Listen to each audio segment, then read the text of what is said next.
passion. This is all in for the love of the game. This is LoveSetMatch.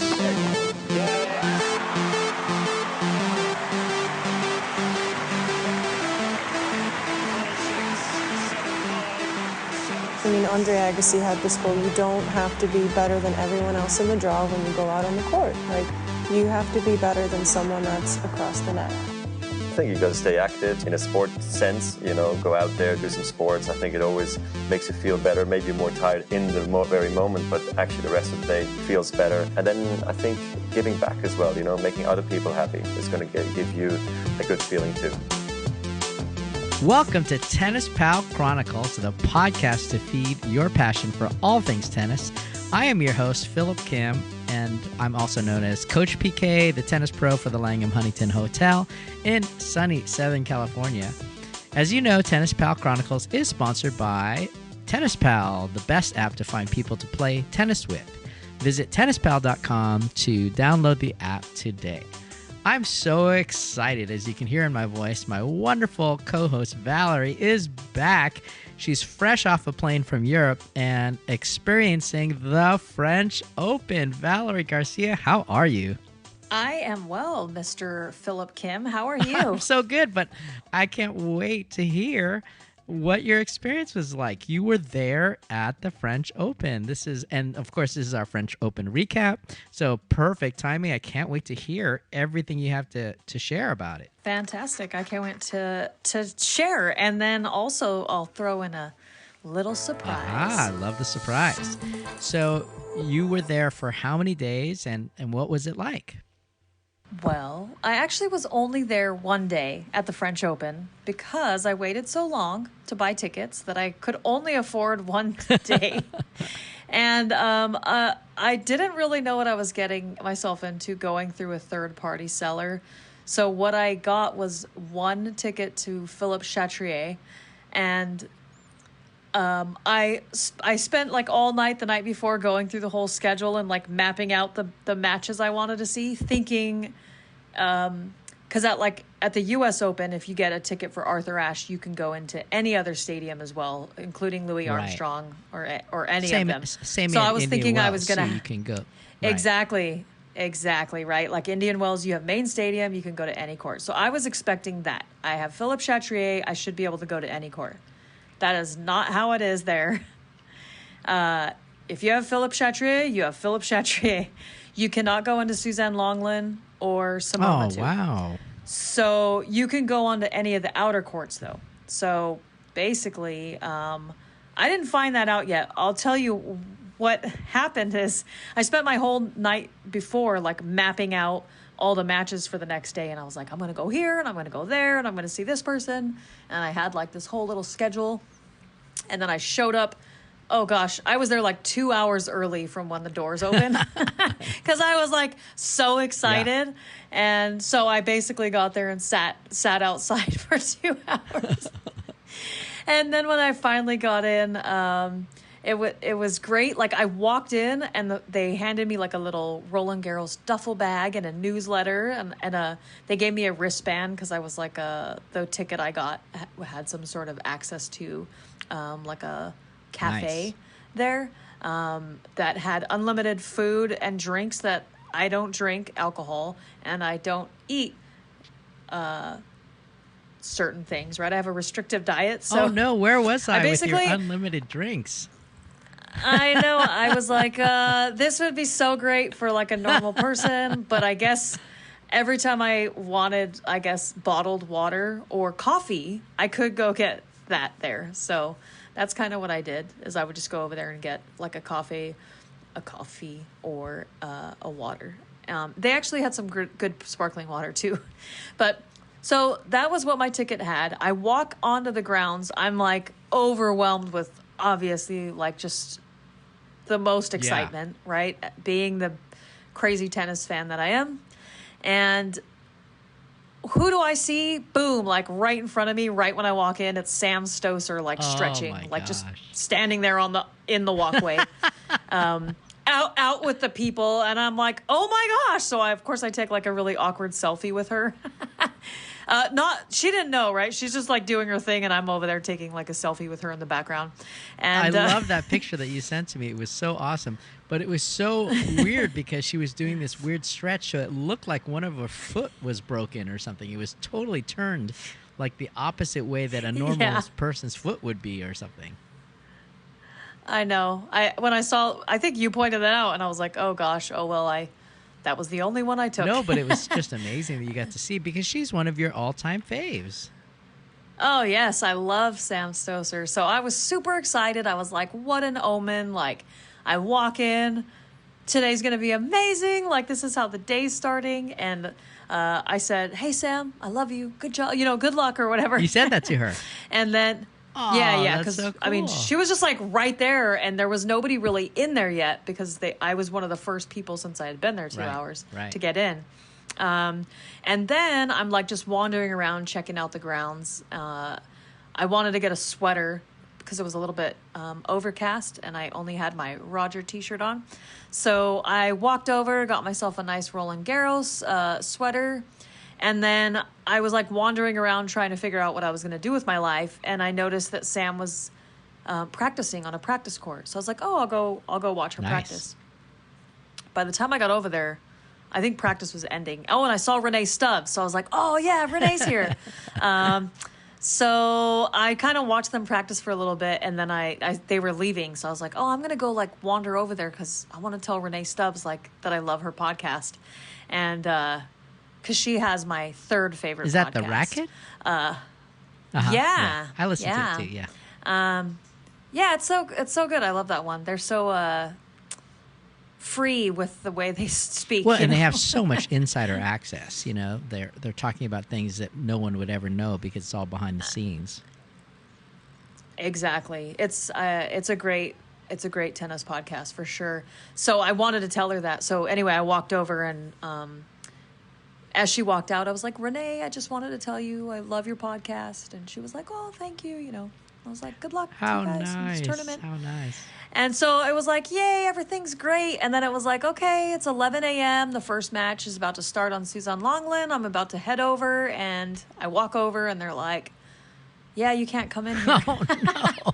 And I'm like, oh, no. So I'm like, okay, can I go to Simone Mathieu? And they're like, no, you can only go to Philippe Chatrier or the outer courts. And I was like, oh, man. So for the Philippe Chatrier match didn't start until noon. So I was like, okay, once again, I have like an hour to go. So who were you trying to see? Do you remember?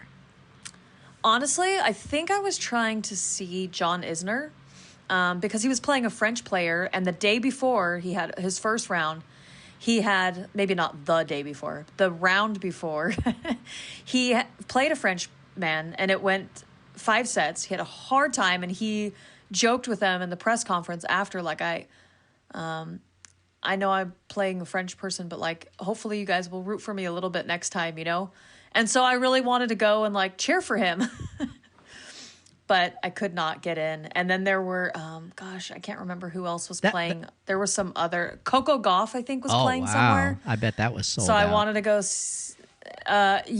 it was like Simone Mathieu or Suzanne Lenglen also, and I just couldn't get in those courts. So there was one match that was on like court 4 or 7, some random court, that I did want to see. It was Anna Samova, and she was also playing some French person who I don't know or don't remember, not like a top 50 player. And the line was so long to get in, Philip. And I don't, like at Indian Wells, if you want to go to an outer court, there's like 7 or 8 there's like 8 different entrances, right? Like 2 on each of the big sides and then 1 on each end of the court to get in. These courts, all their outer courts had 1 entrance and they were side by side with another court.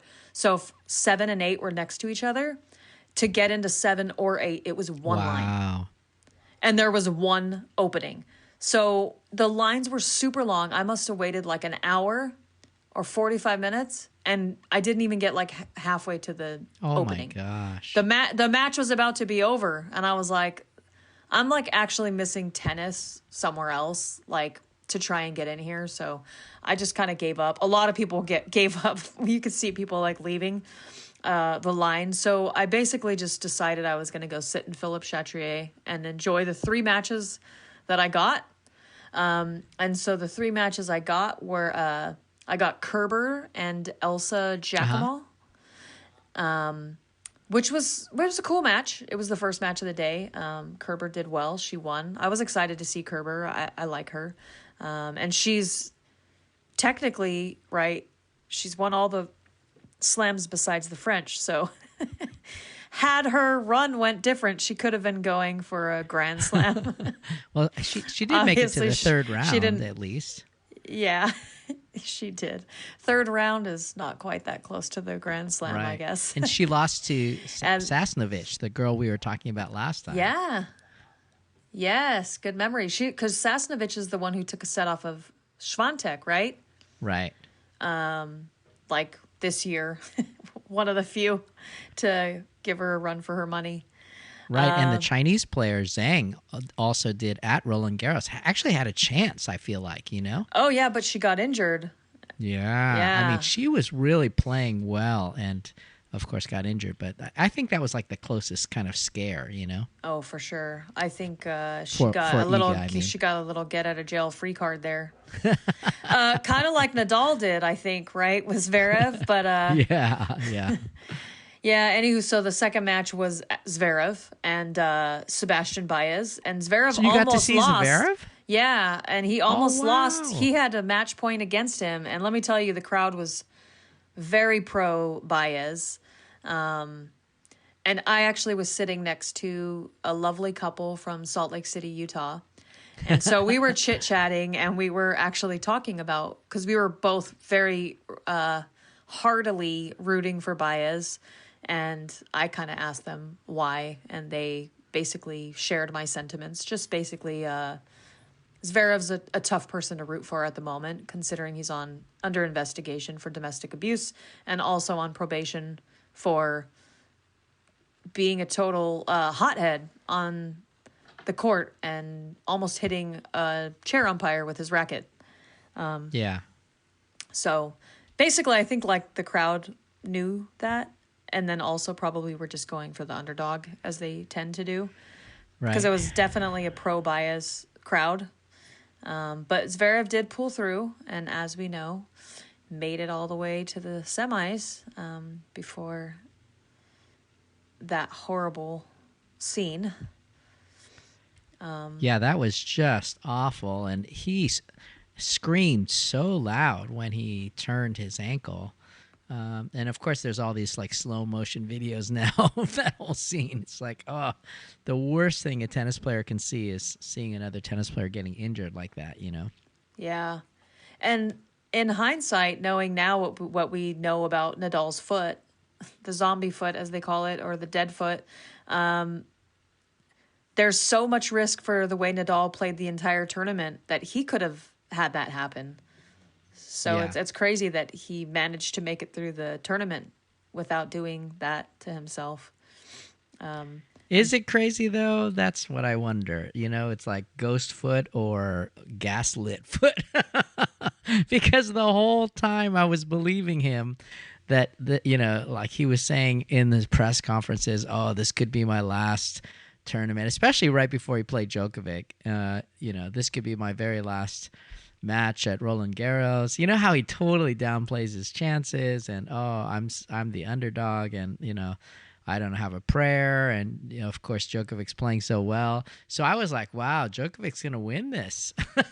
Yeah, and they gave them the night match, which the conditions favor Djokovic. So I had Djokovic fully written in to the final right. as well, or the semifinals. Sorry. And well. So was this the first Nadal night match ever? No, it wasn't. Oh, sorry. I don't know because I forgot this year is the first official night match. The first. Yeah. But, I mean, he's obviously played the last match of the day, which is the same time, right? Yeah.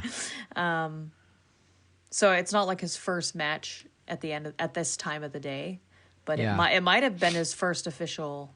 No, it wasn't. I know, because he played the night match the day I was there, which was round 2.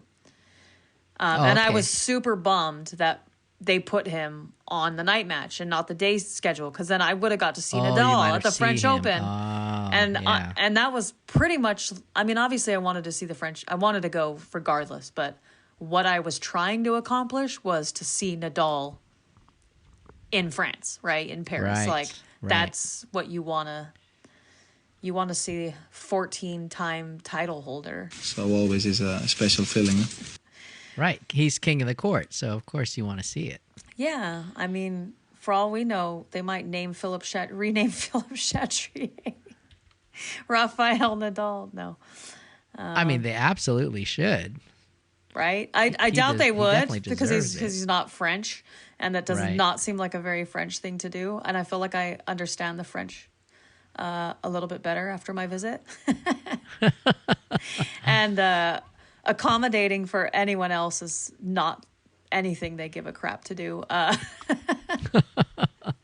Well, talk a little bit about your actual ambiance and the experience of, being there, and what was it like? Like, what would I have seen? Well, it's beautiful. So first off, just Paris in general is probably the most, I mean, I haven't been anywhere, so why I'm saying like these grand statements that really don't hold any weight. Just so for those of you who don't know me, I haven't really traveled very far around the globe or anything, but Paris was absolutely the most beautiful place ever, and it was very much evident that they care about the grounds as well. Like it was, so I have been to Indian Wells, I've been to the US Open, and the surprise was I went to Wimbledon while I was there as well. So I'll get to that. But so I've been to the US Open, the French Open, Wimbledon, and Indian Wells. 4 out of 5 majors. Wow, you only need one more. I'm calling Indian Wells a major, even though it isn't. I've been to many other smaller tennis tournaments as well, but considering like the big 4 to 5 like tournaments, Yeah. it was unbelievably like beautiful. The way that actually Philip Chatrier, the court, was, or no, was it? Yeah, it was. It was just so pretty. It was stunning. Like the architecture was really cool. They had like a garden over on the side. Like to get to Simone Mathieu, you have to walk like, I don't know, a quarter of a mile through a beautiful garden. Like you think you're, I don't know, you don't think you're at a tennis tournament. As you're walking, you're like, you think you've like exited and you're going somewhere else. Sounds like the Getty or something. Yeah, it was really nice. Everything was beautiful. It was really small. Like compared to going to Indian Wells, it's very, very small in comparison. Oh, wow. The merchandise store, however, was the biggest I've ever seen. It was like underground. You walk down some stairs and it's underground. And Wow. it's huge. It was Wow. it was a sight to behold. I was like, oh my gosh, I want one of everything. I had to really contain myself. I know you bought a Roland Garros hat, right? Because I saw that in a picture. I did. And then I bought a sweater as well. The sweater, right? And then I wanted to buy all kinds of things, but I didn't. I did get you something, but I actually got you something from Wimbledon, but it's a Oh my surprise, so I'm gosh. not going to tell you. Oh my gosh, thank you so much. Yeah, I'm excited. I couldn't decide if I wanted to go with which one I wanted to go with, but they did what I wanted to get you. They didn't have like the style I wanted there. So Anything is so nice of you. I love the little accent of the black and white stripe. Is that the pull? Is that the pull stripe from the jacket, or what is that? I actually don't know what you're referencing. Oh, I'm just looking at you at a picture on center court in Wimbledon, but you're wearing the Roland Garros jacket, and it has like a black and white, almost like a scarf, but I think it's just the strings that you pull for the jacket. Is that right? It probably is the strings. Yeah, the strings had like, I think they were black and white striped Yeah, I love that black and white stripe. I mean, it has that Chanel feel, you know? Yeah, it's pretty cool. It's a cool jacket. I mean, I paid like way too much for it. And then I bought it at a stand, and then I went into the underground merch store and was like, oh, I saw like 10,000 jackets and was like, dang it, why did I get it over there? But it is still very nice. It is a nice jacket. It's Lacoste, and it was Lacoste-ly. Like, I think it was like $130 or 130 euros, which means it was probably, I don't even want to know how much that is. Wow. Because, so before that, my most expensive tennis gear was my $90 Roger Federer Nike jacket from the US Open. Okay. And so I thought that was a lot. But it was worth it, right, for the RF. Yes, absolutely. But yeah, this one had nothing. It just had Roland Garros, and I spent, oh my gosh, I spent so much money. But I think I did that the entire trip. I was just like, whatever, I'm on vacation. Just swiping away like a crazy person. Well, I'm so glad you had such a great time. Yeah, it was super cool. So, I mean, the grounds, just beautiful. Smaller than, Indian Wells or the US Open or Wimbledon, I think. About maybe the same size as Wimbledon. They were both, they say like everything's bigger in America. It's just so true. We just do everything so big. So everything over there was like bite size. No. Wow. And did you feel, because the dollar is so strong right now, did you feel that there was a good exchange and it was kind of a good time to go, or was just everything Lacoste-ly, like you said? Well, I mean, I don't have anything to reference since I've never traveled out of the country before. This is my first hurrah. Yeah. But I would say no, it did not feel like our dollar was strong considering, or maybe it does mean that the dollar's strong. Basically, for anything I saw that was $10 or $20, it was 15 or 28. So I just had to look at price tags and say it's more, right? Yeah. Does that mean that our dollar's strong? My brain is not able to make that discernment right now. Well, I'm so glad you had such a great time. That's amazing. And I think those purchases are worth it because they're just once in a lifetime kind of deals. And what about Nicholas? You haven't talked at all about Nicholas. Did he not go with you? Oh no, I went alone. Yeah. So he didn't want to go see Nadal or Roland Garros? So always is a special feeling. Well, no, I'm sure he did, but like I said, they were sold out. So I paid a week's salary or more for my ticket. So I see. Yeah. I don't know that it was on his bucket list as much as it was for me, right? Right. To basically pay like 5 times or more the original sticker amount. Right. Gotcha. Because I think the tickets were like £80 if you bought them. If you bought them directly from the venue. Uh-huh. But since I went with a third-party seller, I paid 5 or 6 times more than that. Wow. And I believe, I don't want to speak for him, but I believe it was not worth paying that much. Also, knowing that we had no idea who we were going to see, right? I mean, and in hindsight, I'm glad he didn't, because he wouldn't have saw Nadal.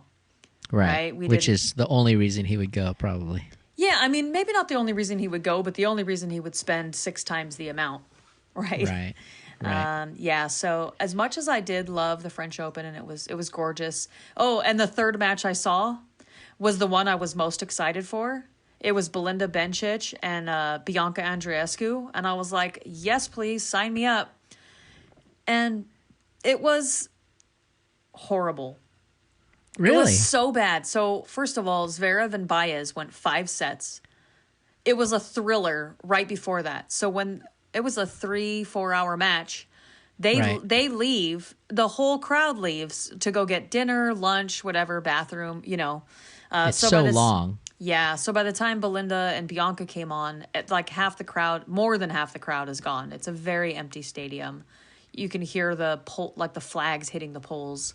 Oh wow. Yeah, it was it was a desert, so that sucked because the energy of the stadium was gone. And then Belinda, when Belinda just decides like I'm going to win a gold medal or whatever she's going to do and she's going to be unbeatable. Yeah. I'm just not going to hit an error at all. I'm just going to crack winners like crazy. She was in that mood, and Belinda's style is she takes the ball early. Right. And so she just robs the opponent of time, and if she's on, like there's just nothing you can do.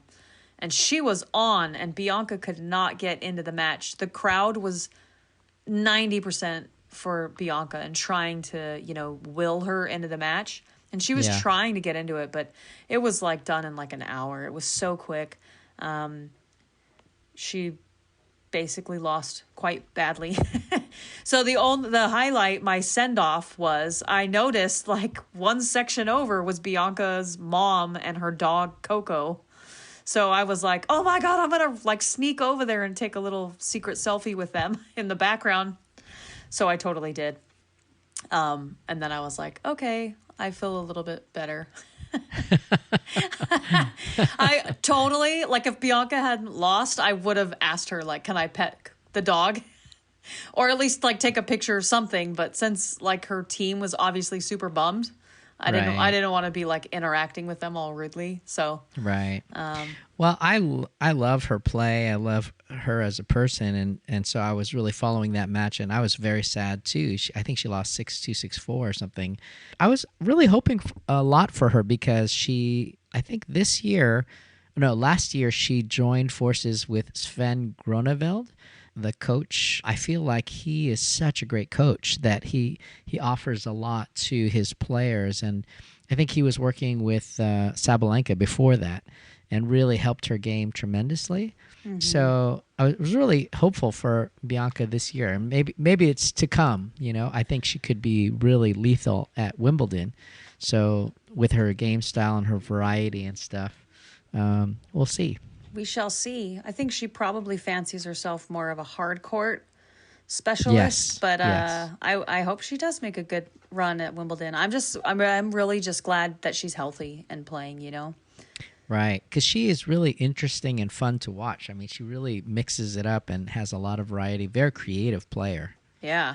I think if I had to choose my number one favorite player to watch, for the past 2 or 3 years, it would definitely be Andreescu. Just in terms of like, because her style of game is so different and fun to watch. Yeah. But, well, since we're talking about the women, we might as well talk about the champion, Iga. And I guess you didn't get to see her play, though. I didn't get to see her play. And you know what? I didn't get to see anyone else on practice courts besides Sam Stosur either. So, was it just so crowded? It was very crowded. It was, yeah. And so anytime I would like walk by, it was like a long line to get into anywhere. And considering I only had like one day, I didn't want to spend it in a bunch of lines. But yes, Iga, the unbeatable. She is so dominant right now, and I'm totally falling in love with how fun she is as a person. And I watched a whole bunch of videos that were like, Iga Swiatek as a meme for 4 minutes straight. Oh my gosh. You'll have to send me that link. Yeah, because she just is so fun and quirky and kind of like, she's so serious and obviously an incredible champion, but like she's very down to earth in the way that she like treats herself and the things that she does and even the things that she says like in interviews and stuff, and it's just very cute. I just love the way she is. She's very Nadal-esque by design, right? He's a big idol of hers, but she has a lot of his qualities, I think, in terms of the humility and the effort. Yeah.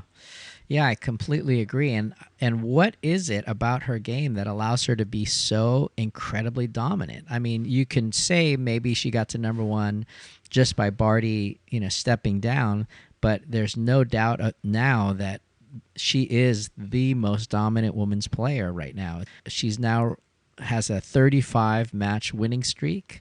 which ties Venus Williams, and it's the longest since 2000. She's actually surpassed Serena Williams' streak of 34, which everybody made, a big deal of. But I just think it just says, wow, she is just on fire right now, She really is. And actually, before Barty retired, she had already won like 2 or 3 tournaments.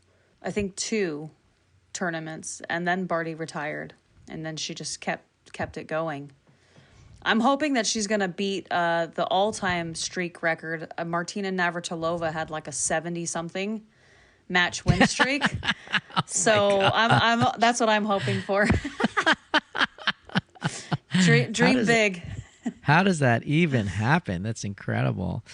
Well, some of her other statistics are that Iga has now won 18 consecutive sets in finals and has not lost more than 5 games in her last 9 finals. I mean, it's incredible. I love it. It. I am all about anyone who's just a ruthless competitor. and then also, like you said, like a total gem of a human outside, like off the court. Right. And I really feel like she's kind of reinventing tennis in the same way that Nadal did. Obviously, Nadal did it with topspin, and it completely changed the game, the way that he would hit the ball. And so everybody wanted to learn how to hit with topspin. And when I analyze Iga's play, I mean, her swing is so short and so compact. She actually has a bent arm as she swings forward, completely different than Federer with the full extended straight arm forehand that everybody said was like the liquid whip, Mm-hmm. I mean, hers is so different, and she has enough topspin to keep it in, but it's not Nadal-esque. She really is just kind of driving the ball forward. I wouldn't call it flat. It's a nice mix of flat and topspin, but it's so short that she doesn't need time to set up and hit her shot.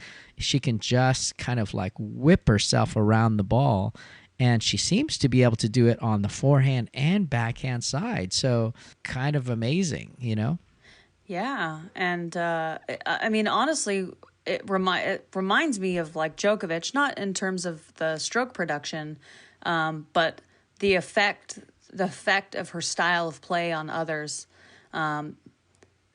The fact that she makes everything look really easy, and it looks like she gets really easy power as well.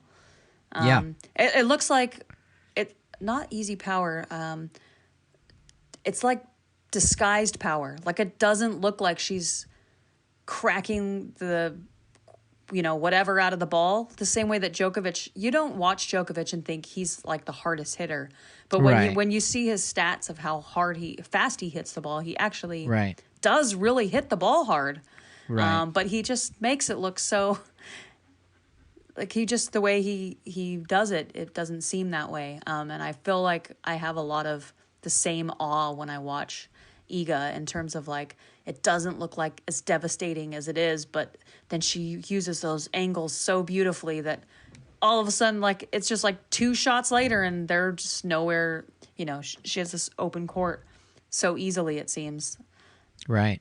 Well, and I feel like the emotion of the final was also the added excitement about Coco Gauff and her actually making her first, final of a Grand Slam, and everybody really kind of rooting for her. When I was watching Twitter and people were voting, I would say it was split 50-50. Maybe all of the Americans wanted Coco Gauff to win, So I was really surprised how many people were in Coco's camp and really thought that she could win. I was really doubtful that she could win. This is her first ever Grand Slam tournament. She's only 18. But, there was a moment in the second set where Gauff did go up, 2-0 in the second. And maybe that was like the only time that I saw Swiatek maybe rattled, a little bit and just kind of maybe worried. But, it's like she just kicked it into another gear, just like Nadal would, or Federer or Djokovic.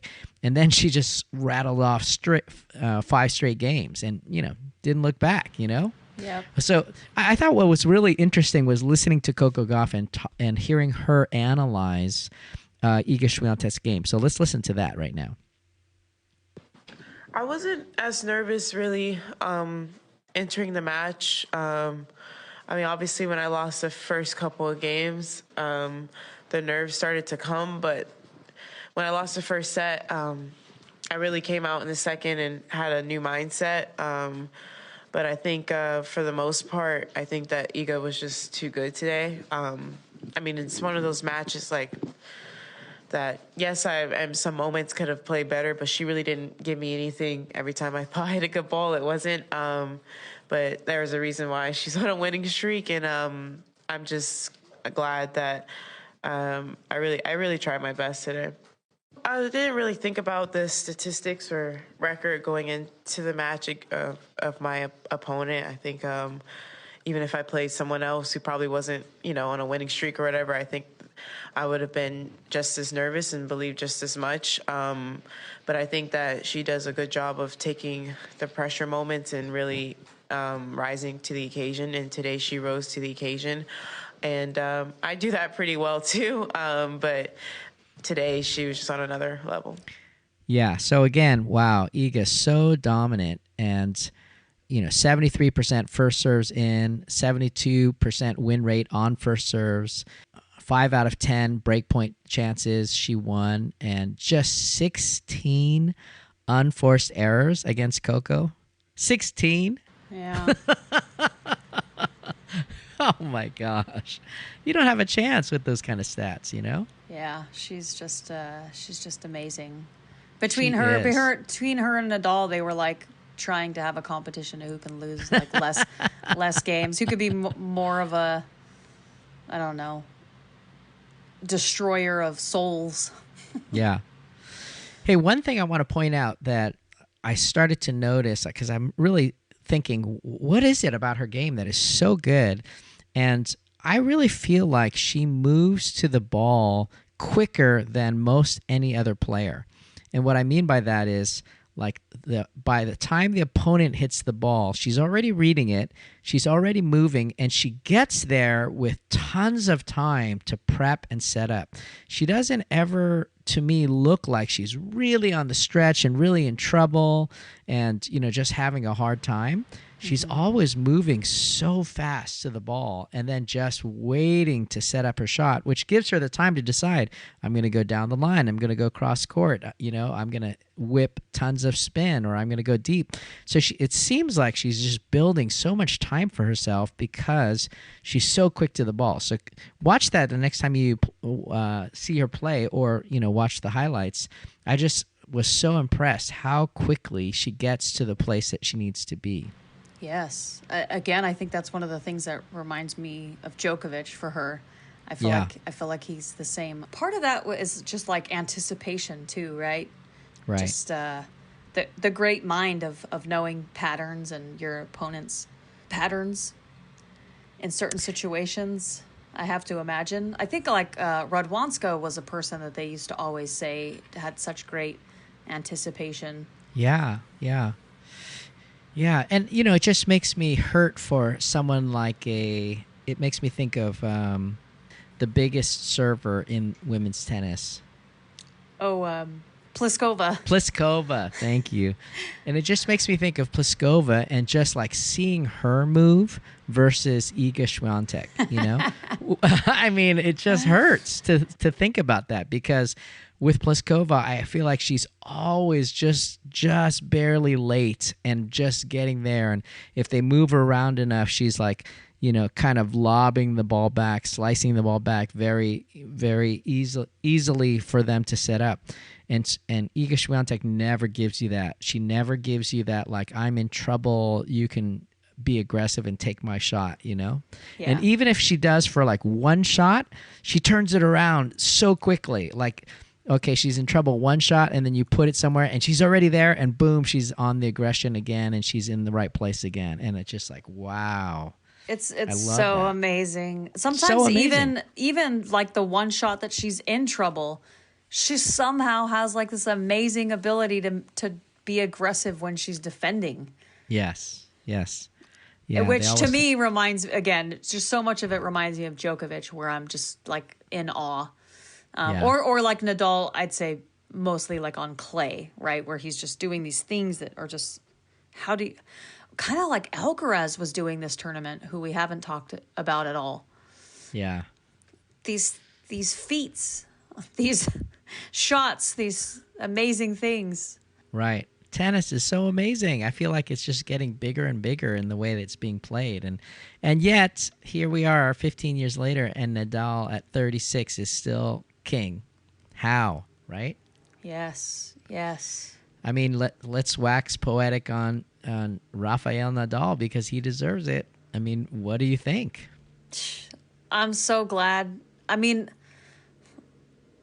I'm full blown rooting for him. You know, if Fed's gone, he's my number 2. So Yeah. And I really have said now, I feel easily to say Rafael Nadal is the GOAT.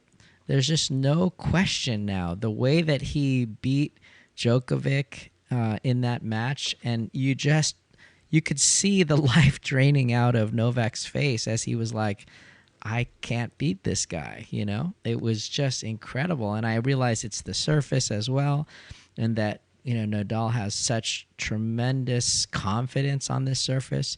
But just the fact that he could pull it off, you know? I mean, I really expected Djokovic to be so much more dominant, especially after winning Rome, and, you know, starting to peak and playing great matches. And then he meets, I feel like, the tsunami that Nadal is. yes, but I think like even Djokovic winning Rome, it's the best of 3 sets. He was actually struggling with fitness for some of the 3 sets. He hasn't played for a lot of the year. I don't buy too much into it. I mean, I think Nadal is the GOAT just based on where they stand right now, but I still think when they retire, if I had money to bet, I would put it that Djokovic will cement. I still do believe that he will cement himself somewhere above Nadal when all is said and done, provided there's no major injury that keeps him from playing, because I think he could play and be a force for 2 or 3 years to come. But that being said, he might not even get to play like the US Open or Australia again, right? So, you know, maybe he won't get the opportunities, and maybe Nadal will end with more Grand Slams, which, you know, we'll see what happens. But I do think there's something to be said about the fact that Djokovic, I think, I don't know, I'm not looking at stats right now, but I feel like he has winning records against both Fed and Nadal, and I feel like and probably Murray too, if we wanted to put him in the conversation that he shouldn't be in, but people still put him in. He had to come up while they were dominating everything and figure out a way. And to me, that just means something, right? Because nobody else was able to do that. Like, Stan and Andy got 3 and 4, right? Or 3 and 3. Marin gets 1. Like, we have the one-offs, but, like, the fact that Djokovic is able to get to 20 in the midst of... So I heard a stat, and I don't know if it's true, on the tennis podcast yesterday, that when Federer was at 16, Djokovic was at 1. Wow. At some point in the race, Federer was at 16 and Djokovic was at 1. And that means Nadal was probably about 8 or 9 or something, right? And like Djokovic had to come up and make something of himself in the midst of them being the big 2, right? He like made it the big 3. But again, if he goes away and Alcaraz and Medvedev and Tsitsipas and Zverev and whoever like start beating him, I will happily be like, you're right, Nadal. But my personal opinion is that Djokovic will prevail. Yeah. Him like in the test, in their overall careers. I think you're that his stats will prove that he was also just better on more consistently. Because look, I do think Nadal, I would actually put him above Federer easily, just based on their head-to-head, let alone like the fact that he beat him in Grand Slams too. But and the fact that Nadal has probably more Masters than both of them as well. I'm not trying to take away from Nadal at all, because he is the greatest, and for sure right now he is the greatest. But 14 of the 22 are at one tournament, so he's the greatest clay court player. If you take that 14 away from him, it's just, if you took their dominant surface or their dominant tournament away from them, it would be a little more lopsided, is all I'm saying. Yeah. Right. Let me read some of these Wikipedia stats, because Fantastic. obviously I didn't have it in my head, but I think it's fascinating. So the whole rivalry between Djokovic and Nadal, they faced each other 59 times now, including all 4 major finals, with Djokovic leading marginally 30-29. Djokovic leads 15-13 in finals overall, while Nadal leads 11-7 in matches at majors. Nadal leads 8-2 at the French Open and 2-1 at the US Open, which is really surprising. Oh, wow. While Djokovic leads 2-0 at the Australian Open and 2-1 at Wimbledon. To date, Djokovic is the only player to have beaten Nadal in all 4 majors. Of their 59 matches, 27 have been on hard court, 28 have been on clay, 4 have been on grass. Nadal leads on clay 20-8, while Djokovic leads on hard court 20-7, and they're tied on grass 2-2. That's quite a even matchup there. Isn't that amazing? I mean, it's a lot closer than I thought as I was listening to you, and then when I read it, I was like, oh my gosh, Nadal is right there. It's just kind of amazing. But I do feel also that, they're getting up in years. You feel like Nadal is so much older, but he's actually only 36, and Djokovic's actually 35 years old now. Mm-hmm. So the question is, like you said, is he going to disqualify himself from the Grand Slam counts because of his philosophy and his beliefs? I mean, the French was like the biggest chance he had to win this year because it was one of the only ones that was going to let him play. Yeah. Right? Exactly. So the fact that he lost that chance is horrible for his stats this year, because I can't imagine he gets into Wimbledon and it doesn't even count anymore, right? And then what about US Open? I'm kind of wondering what's going to happen with the count going up now. Yeah. I mean, and then I guess it depends on Nadal as well, right? I think if Nadal's new experimental foot treatment or whatever, this radioactive stuff that's happening, if it works, I hope it works, because then I really hope that I'm wrong, and I hope that Nadal gets to like 25. But, I guess I'm feeling like maybe I'm listening to Nadal too much, because Nadal seems to think like it's very far-fetched that his foot is going to have any sort of reprieve. And if his foot doesn't get better, he might retire. Like I really feel like it's like a stub toe, and he's saying my foot's falling off, I really actually think the complete opposite. And I think that the majority might agree with me. No, I know it's bad. I know it's something, but I just also know that Nadal always plays up his injuries much bigger than they ever. I mean, come on, like you should have heard Djokovic talk about no, he was not injured when I was playing him in this interview. Okay, I'll play it. I'll play that clip like right now. Djokovic saying that, but let's hear it. Yeah. Well, congratulations to Nadal. He was a better player, I think, in important moments. Started very well. I didn't start so great. 6-2, 3-love, double breakdown. I was gaining momentum as I was coming back in the second set. Managed to win the second set, and I thought, okay, I'm back in the game. But then he had another, 2-3 fantastic games at the beginning of the third. He was just able to take his tennis to another level in those particularly moments of the beginning of all sets, actually, except the fourth. I had my chances, I had my chances in the fourth, served for the set, a couple of set points. Just one or two shots could have taken me into fifth, and then it's really anybody's match. But again, he showed why he's a great champion, staying there mentally tough and finishing the match the way he did. And congrats to him and his team. No doubt he deserved it. Are you a bit surprised about the physical condition of Rafael Nadal at the moment after all these injury problems, the history in Australia, now another one in Rome, the problems? I didn't see any problems. No, but are you surprised with the physical condition? No, I'm not. How he can play after a 5-set match? I'm not surprised at all. It's not the first time that he, is able to, a few days after he's injured and barely walking, to come out 100% physically fit. So, he has done it many times in his career, so I'm not surprised.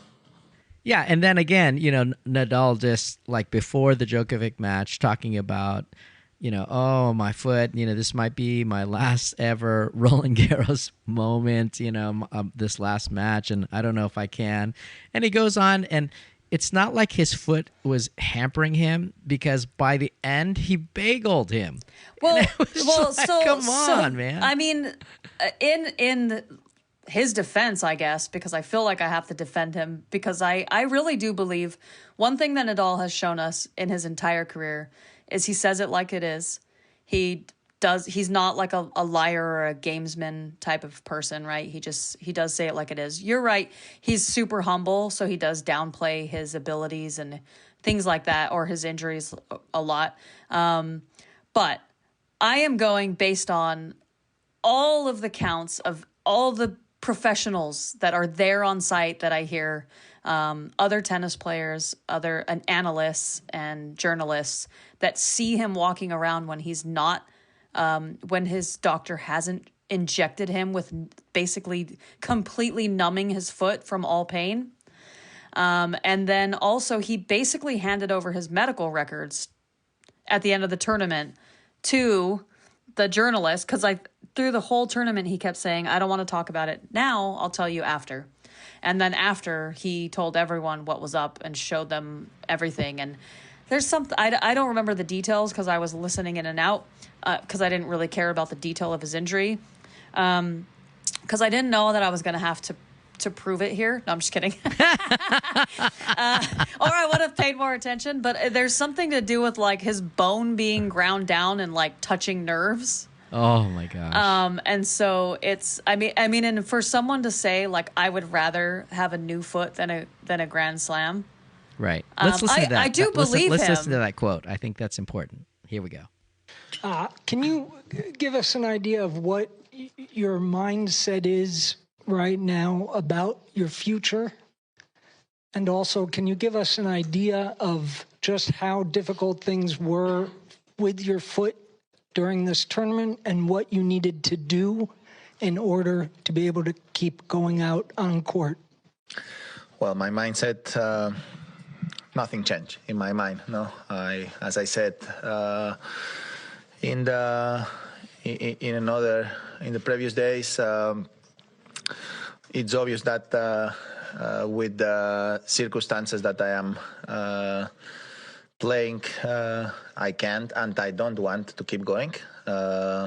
So the mindset is very clear. No, I'm gonna keep working and to try to find a solution and an improvement for what's happening in the foot.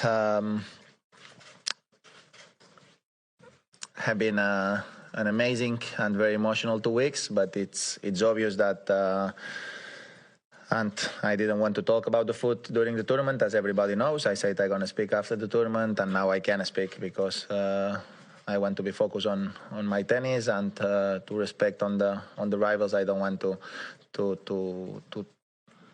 to be clear about what's happening now. But I was able to play during these 2 weeks with an extreme conditions. Now I have been playing with an injections on the nerves to sleep the foot, and that's why I was able to play during these 2 weeks. No, because I have no feelings on my foot because my doctor was able to put anesthetic injections on the nerves, and that's takes out the feeling on my foot. But at the same time, it's a bigger risk in terms of less feelings, a little bit bigger risk of turning your ankle or have produce another stuff there. So of course, Roland Garros is Roland Garros. Everybody know how much means to me this tournament. So I wanted to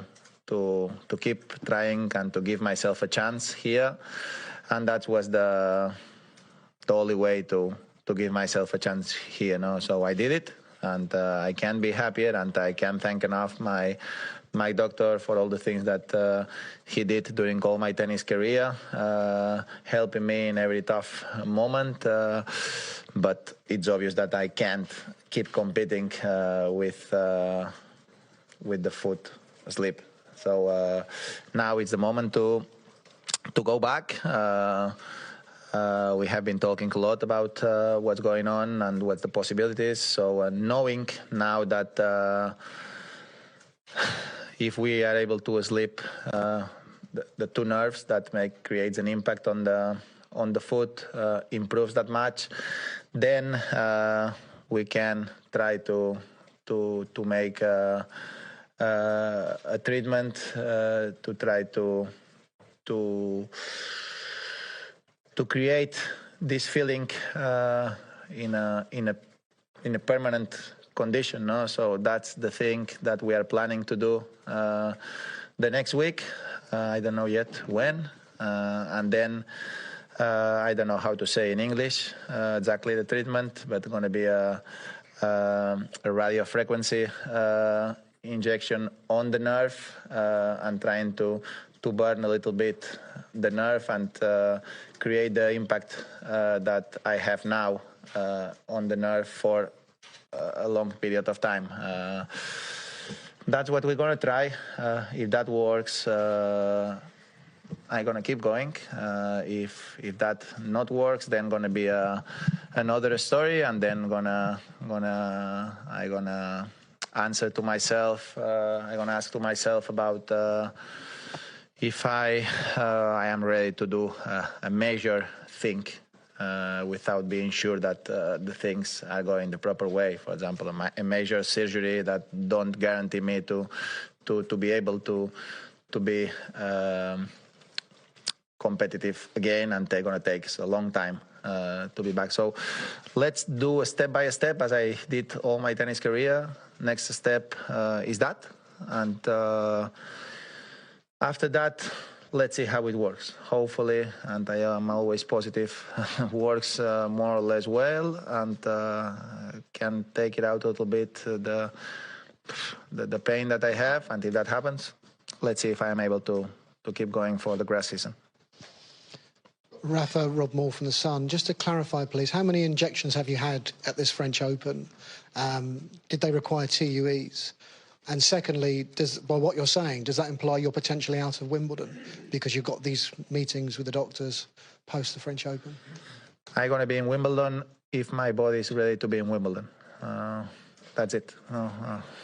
Wimbledon is not a tournament that I want to miss.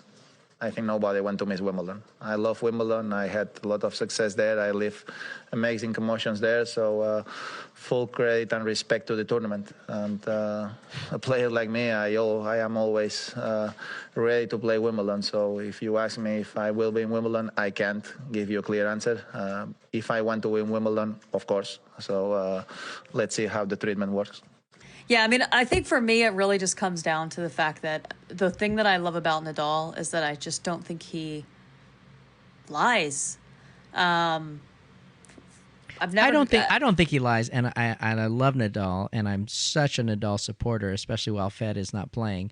It's just that I know that in his mind, it's like 1,000 times worse than it is. And I'm not saying it's not bad, and I'm not saying it's not horrible, but that's been his whole career. His whole career has been his knee, his leg, his back, and yet he goes on and wins, and he wins the final he's that 6-3, amazing. 6-3, 6-0. Yeah, that's what I'm saying. He is that amazing. It's not. I don't think that it's a player. stub toe. I think it's that he just is that amazing. He can literally have one foot and beat these people. But you don't see. It's maybe the technology is amazing. Maybe the medical treatment is amazing. But you don't see any limp at all. You don't see any sign. There's of injury. actually a lot of limp if you watch when he's not playing a match, when he's just walking around the grounds. No, I'm talking about on the court for 3 hours. On the court, because he's just had all these injections to completely turn off his pain receptors in his brain. So yes, you're right. He doesn't. Although in Rome, he didn't have his doctor with him, and he was limping around. Yeah. And he did lose. Yeah. But that's why he traveled with his doctor to the French Open, because he was like, I'm going to need a bunch of shots if I'm going to have any chance to play. I want those shots, man. What's he taking? Yeah, it's some good old-fashioned numbing Novocaine. No, if there's just like Novocaine in his foot, no. Oh my gosh. And, congratulations to Casper Ruud for making it all the way to the final. And I just love how he says, I was just another victim for Nadal. Yes. I thought that was a fun and funny moment, but really excited for him. And it's not that he came out of nowhere, but he just isn't a household name yet. And, compared to like a Zverev or a Tsitsipas, he's actually more winning at this tournament. And yet, he has a great clay court record. He's a clay court specialist, I guess, if you would. For the past few years, I think he's probably like second in wins on clay to Nadal. I'm making up stats, but I'm pretty sure I'm close. Yeah, and on the women's side, just this whole clay thing, just so many seeds fell initially. I gotta say, it was a kind of a crazy tournament, but I really got into it, and it was really cool, and it was I felt like it was a really happy ending for Nadal and for Iga Swiatek. Is that how you felt? Yes. Yes.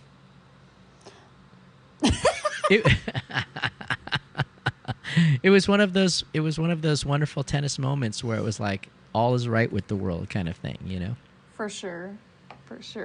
Well, I think that's a great place to leave it with a happy ending. What do you think? Well, it is a happy ending, but let me give you a happier ending. Okay. The surprise that I went to Wimbledon is, and I want to talk about Wimbledon more than I want to talk about the French Open. Look, I did after the French Open, I got on a plane and I flew to London, and I did a private Wimbledon tour, which is me and 25 other people. Nicholas did come with me to the Wimbledon tour. Cool. It was £25, which is extremely reasonable. And honestly, it was That's so cheap. Probably, it was like one of the top 5 moments of my entire life. I think in terms of tennis moments, it was the number one tennis moment of my entire life. I would put it ahead of Serena and Venus waving and saying hi to me, having Roger sign my hat, Kim Clijsters blessing my friend who sneezed next to me. All of my random, wonderful tennis moments. Walking onto the grounds of Wimbledon and seeing center court, I just was overwhelmed with awe and just wanted to cry like a baby. Tears of happiness. It is the absolute holy land for a tennis fan, and I just felt it. I was like, oh my gosh, I'm at Wimbledon. This is like unbelievable. The spirit of tennis was there.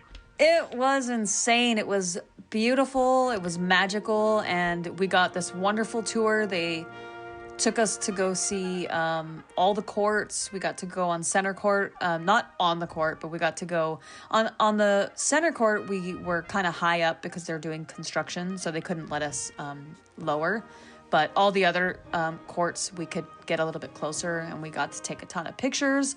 And then we got to hear a bunch of really cool stuff about Wimbledon, its history, and how it's run, how it's a private tennis club, and how they go about, how you would go about getting membership to be a Wimbledon member. And just all those like fun fact details, which I won't, we're already at time and anybody could just Google it and find out. So, but it's so cool that you got to experience that. I mean, as a tennis fan, and I can hear it in your voice. I love that you got to experience that.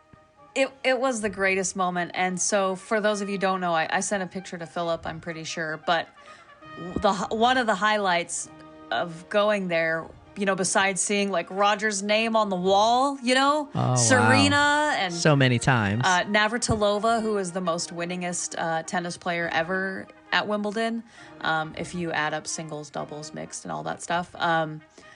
It was just so cool to see everyone's names. And then also, for those who don't know, this year they just removed Miss and Mrs. or whatever from. So all the ladies' names used to be like, it used to say like Miss S. Williams, Miss V. Williams. Now it just says V. Williams, S. Williams. So I got to be one of the first people to see it. The new board, right? The updated one. But the really super cool highlight was that they took us into the press rooms and the media offices, so we got to see where everyone behind the scenes, ESPN and all of that stuff, go to commentate or do their journalistic type of things. All the stuff in the background, we got a full tour of all of that stuff. And then we did get to go into the main press room, and we got to sit on the press seat with the microphone and like take pictures. They sat there and let every single person get as many pictures as they wanted. And it was just so cool. And then they had a cafe. So of course I ate a bunch of food. They had some vegan options. So I was very, very happy. I did see on the menu that, the big thing at Wimbledon is the strawberries and cream. Yes. Which I always thought the day I do get to finally go see a Wimbledon match, like I'm not going to be able to do it because I don't eat dairy. But I saw the menu and they have it dairy free. So when I do finally win my Wimbledon lottery ticket and get to go, I can have the strawberries and cream. And but they didn't have it there for the tour. They did not. No. But you could see the menu like on the wall. And then they have a museum and then a gift shop. So we went through the museum. The museum had a ton of really cool, interesting stuff about the history of tennis. It did not have enough information on Roger. Like I was honestly like, of the one thing I was disappointed was how can you not have more stuff about Roger in this museum? And for what he should mean to Wimbledon in terms of, the amount of times he's won and stuff like that. But, and just like what he means to the game in general, but whatever.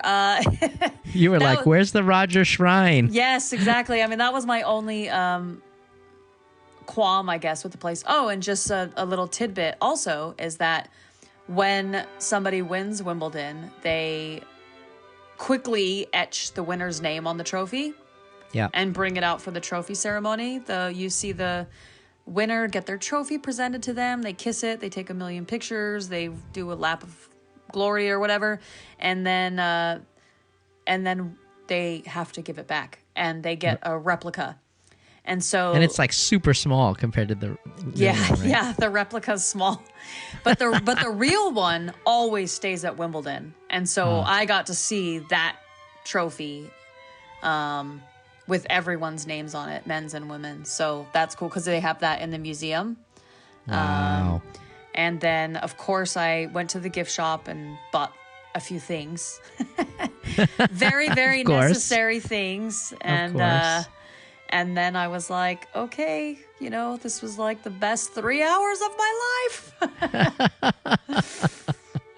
So worth it. Yeah, it was super, super amazing. And I was like, I was just laughing because I was like, I was more excited about a tour of Wimbledon than the actual French Open. And I guess they probably had the women's trophy as well, right? The plate. Exactly. The Venus Rosewater dish. Yes. Yeah. Wow. Exactly. That's so cool. It was a tennis-inspired trip. So what's great is that even though it wasn't happening, the tournament, you still felt the whole spirit of Wimbledon there by being on tour. And so I've got to go, even if I can't get to the tournament, right? Because it has that awe and aura. Exactly. And it's so hard to get tickets. Like, they explained the ticketing processes to us as well as how to become a member. They explained like what you have to do to be able to get tickets. And it's like a lottery, right? Right. You either win the lottery, and if you win the lottery, you don't know what day, what session, anything, right? You just take what you can get, and you get what you get. And the tickets in the center court, or in all the stadiums, really, they're all the same price. So, like, if you have, like, second row or, 50th row, if you actually win the lottery and you're able to purchase it, it's the same price for either seat. Wow. And it's all based on luck of, like, which seat you get. Wow. Which is why you always see that famous queue that everybody stands in overnight, because you just hope to get a winning golden Willy Wonka ticket.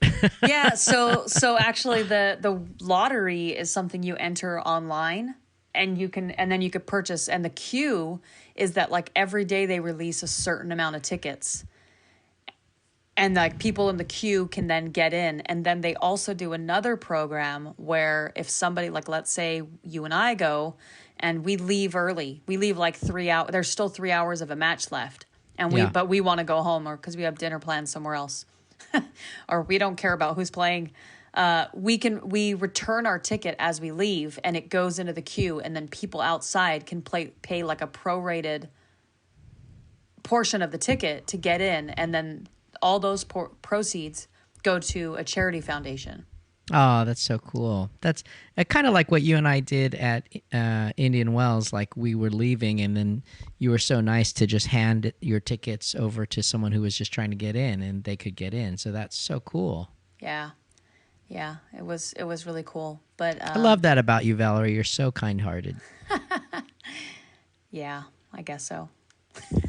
Wow, I'm so excited to see. I guess you didn't post those pictures yet, because I haven't seen any Wimbledon except the one that you sent me where you're standing in front of the central hall, center court tunnel.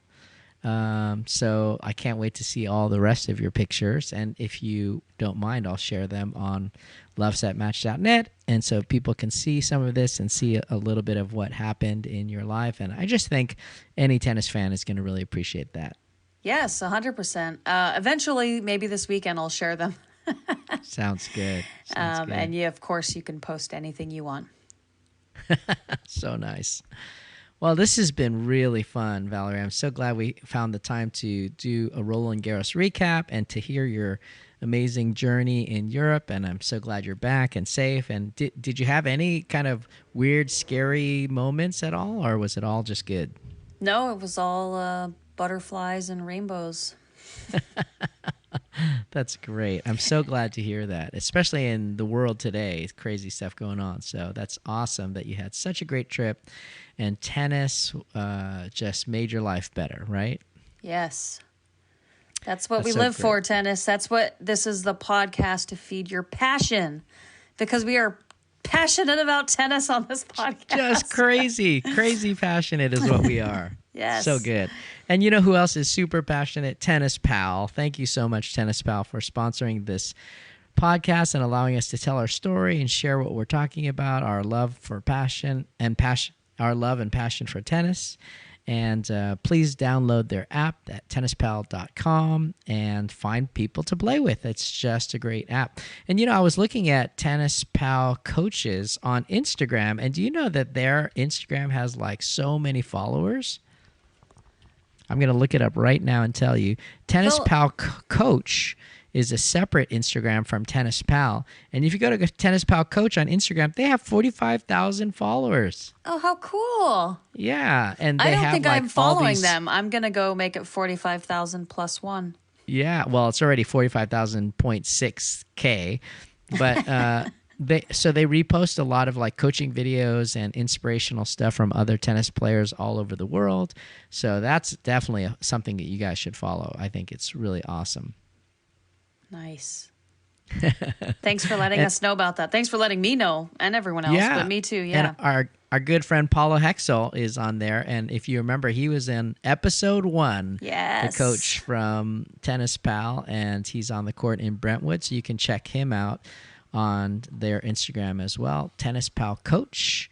And yeah, go back and listen to that great interview with Paulo and his whole story of coming from Brazil and playing in college here, and his love for tennis. I think it's actually one of our most listened to episodes. So yeah, if you haven't listened to it, you're missing out. Check it out. Yes. And one more promotional item that I just want to say, this is June 7th, and on June 30th, we're giving away that Head Radical tennis racket, brand new, given to us by Head. And all you got to do is to be one of the people to sign up for Conga Sports. So go to congasports.com and sign up for their program, which is $50 membership to be a part of their league. And when you sign up for $50, you get a $50 Head gift code to use the money to buy anything you want off of the Head website, like shoes, tennis balls, clothing, rackets, and you get a chance to win this Head Radical tennis racket. And Valerie, can I just tell you that only 3 people have entered so far through my site?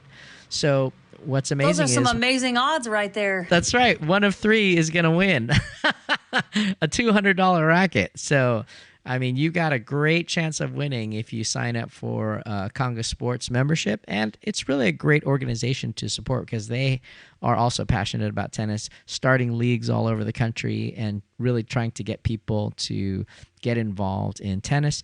I'm partnering with them to do a family day here in Monterey Park where we're just going to do free tennis during the day and have like a barbecue and set up little like nets with foam balls on the grass to get people to come and play tennis and just experience tennis. And that's what they're all about, is they're creating these kinds of experiences, and their tagline is just trying to make tennis fun again. So I love that because tennis is fun. It's one of the funnest things you can do with your time, I think. Nice. There's a league starting this fall in Woodland Hills. That's right. I'm going to check it out. I did always intend on joining because I want to be a part of leagues to force myself to get out there. Yeah. Because I'm tied with this podcast, I hope that they will not put me into that competition. If for some reason I get in it and I win, we'll just have to raffle it off on the show. Yeah. Well, and today, actually, I had a meeting with the tennis app, Straight Sets, and they're going to be a part of this whole Conga network. So what's kind of cool is that I'm hoping to start a league. We'll be able to do a ladder and do like different things where we're able to bring people into kind of a club or community league environment. So yeah, that's coming hopefully in the fall, so you can join the league that we start here in the San Gabriel Valley, hopefully. Yay! That's what I want to do. Thanks so much, Philip. You always have the best info. Oh, absolutely. Yeah. And I don't think it takes away at all from Tennis Pal, because Tennis Pal actually lets you find people in your area by searching on zip code. Whereas this other thing, Conga Sports, is really just like you have to join a league and play within the membership of the league. Does that make sense? Yes. So you go to Tennis Pal, you get your practice matches in, you get your variety because you can play with all kinds of different people, and then you go to the tournament with Conga and you kick everybody's butt. Exactly. Well, thank you, Valerie, so much, and I'm so glad you're back, and thanks for sharing your awesome stories about Roland Garros and Wimbledon and your perspective on Nadal. Okay, I believe you. He's injured. I know. Poor Philip. I'm going to be like looking up articles and medical records. I just felt sending them over to him. I just felt so burnt when he was like, oh, I don't know if I can play and, my foot and everything. And then he goes and beats like literally one of the other greatest tennis players of all time. And, my goodness, come on. So I just was like, wow, how does he do that? Well, you know what? He is Nadal. I have actually said on this podcast years ago that I think that Nadal can beat anyone with one foot and one arm tied behind his back on clay, and I'm finally happy that partially that has come true. That's so great. Well, thanks for listening, everyone. We'd love to hear from you. Send us an email to pk@tennispal.com and send us questions, comments about the podcast. We'd love to hear your ideas and your information. Go to LoveSetMatch.net to enter that Conga Sports raffle chance drawing for that racket, and you'll see a blog about that and how to enter and all the directions and stuff. And Valerie, again, love you so much. Thank you, and let's go play tennis sometime. Heck yeah, you're the best when you get back from wherever you're going. Yes, that sounds great. And to all you listeners, may all your serves be aces.